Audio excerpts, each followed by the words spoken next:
everybody, this is Jake with Politics by Jake. The premise of this video is that what we're seeing in Ukraine right now is really, in actuality, is the lead up to a prospective World War III, which we really don't want to happen, but that is what it looks like. And this is a radical statement that I told you that I sometimes make here. It's the kind of thing that I state at Politics by Jake, and I'm going to show you a couple of things right now, just to press my point. We'll be talking about this, obviously, it's an ongoing topic.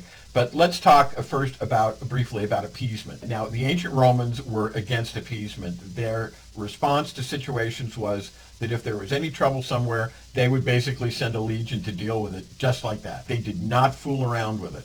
Machiavelli knew this to be true. He agreed, and he made this observation.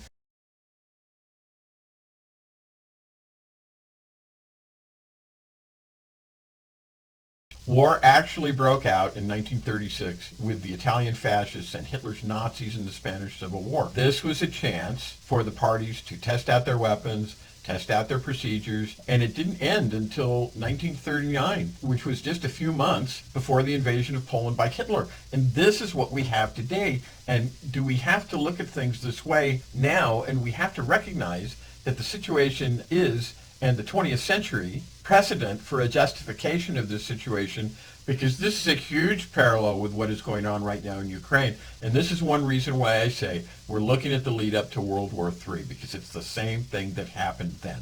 This is going to be an issue. It's going to be an ordeal, a terrible ordeal, and it can be defeated, but the solutions are there. But we have to pay attention.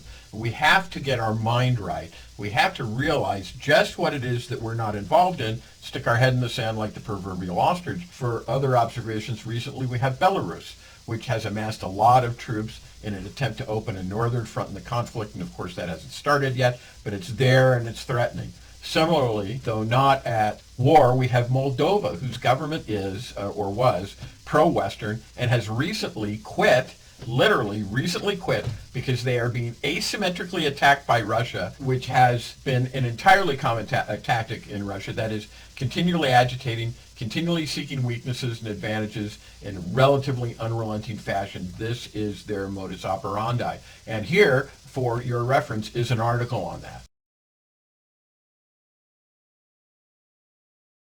Now, Russia is an example of a closed society, of course. Nothing that Putin doesn't approve of gets out into the media. At the best of times, it's certainly not now.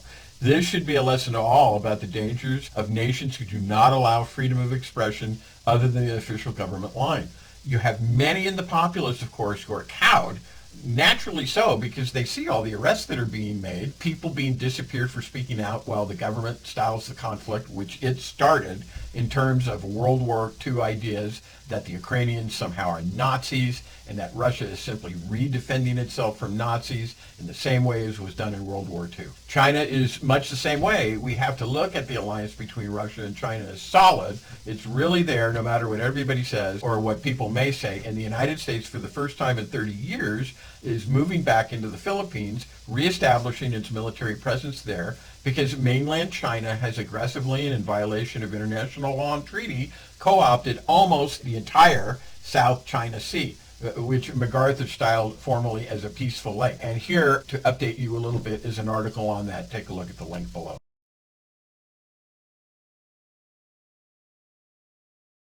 Now, I have some more to say about these things in subsequent videos because obviously, as I said before, this is a continuing topic. But what I would say to you is if you're interested in the kind of things that I'm talking about here, you want to hear more, please come to my YouTube channel where I have other of these videos that often touch upon many of these same topics and have other comments by me that you may well be interested in. And here's the information on that on the screen.